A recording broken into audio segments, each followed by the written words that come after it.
ఆంధ్రప్రదేశ్ రాజకీయం ఇప్పుడు ఒక విచిత్రమైన సమీకరణం చుట్టూ తిరుగుతోంది. ఒకవైపు 164 సీట్ల కూటమి, ఎదురుగా పట్టుమని 11 సీట్లు కూడా లేని వైఎస్ఆర్సీపీ. అంకెల ప్రకారం చూస్తే అసలు పోలికే లేదు. తూకం వేస్తే కూటమి బరువే కొండంత.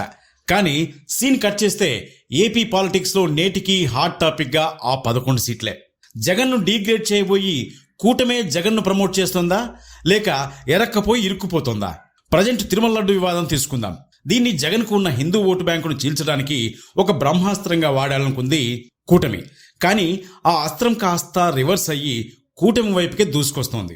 సాక్షాత్తు సుప్రీంకోర్టు దేవుణ్ణి రాజకీయాల్లోకి లాగకండి అని మొట్టికాయలు వేయడం, ఆ తర్వాత సిబిఐ సిట్ విచారణలో నెయ్యి కల్తీ జరగలేదని రిపోర్టు రావడంతో కూటమి నేతల ముఖాలు మాడిపోయాయి. నాడు చంద్రబాబు వేసిన కల్తీ నెయ్యి ఆరోపణలకు సరైన ఆధారాలు లేకపోవడం ఇప్పుడు ప్రభుత్వానికి అతి పెద్ద మైనస్ గా మారింది.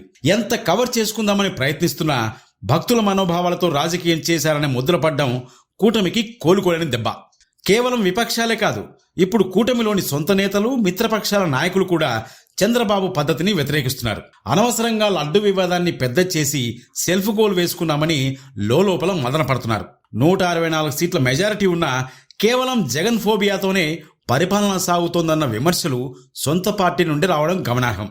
దీనికి తోడు వైఎస్ఆర్సీపీ నాయకుల ఇళ్లపై దాడులు, సోషల్ మీడియా కార్యకర్తల అరెస్టులు, పాత కేసులు తవ్వితీయడం, ఇవన్నీ చూస్తుంటే జనంలో ఒక రకమైన చర్చ జరుగుతోంది. 164 మంది కలిసి ఆ 11 మందిని ఇంతలా భయపెడుతున్నారా అనే సానుభూతి నెమ్మదిగా జగన్ వైపు మల్లుతోంది. 2014-19 మధ్య చంద్రబాబు చేసిన అవే తప్పులను ఇప్పుడు మళ్లీ రిపీట్ చేస్తున్నారా అన్న అనుమానం కలుగుతుందని రాజకీయ పండితులు విశ్లేషిస్తున్నారు. అన్నింటికీ మించి సూపర్ 6 హామీల అమలులో మొక్కుబడిగా వ్యవహరించి మిగిలిన హామీలు అటకెక్కించారనే భావన ప్రజల్లో తిరుగుతోంది. జగన్ హయాంలో కనీసం బటన్ నొక్కితే డబ్బులైనా పడేవి, వీళ్ళు హామీలు ఇచ్చి హ్యాండ్ ఇస్తున్నారు అనే మాట గట్టిగా వినిపిస్తోంది.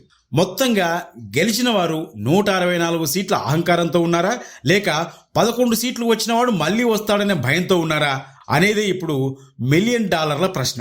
జగన్ను రాజకీయ సమాధి చేయాలనుకునే కూటమి వ్యూహం ఆయన్ను మళ్లీ అజేయుడుగా మారుస్తుందా? చూద్దాం ఈ వ్యూహ ప్రతివ్యూహాల ఫలితాలు ఎలా ఉంటాయో.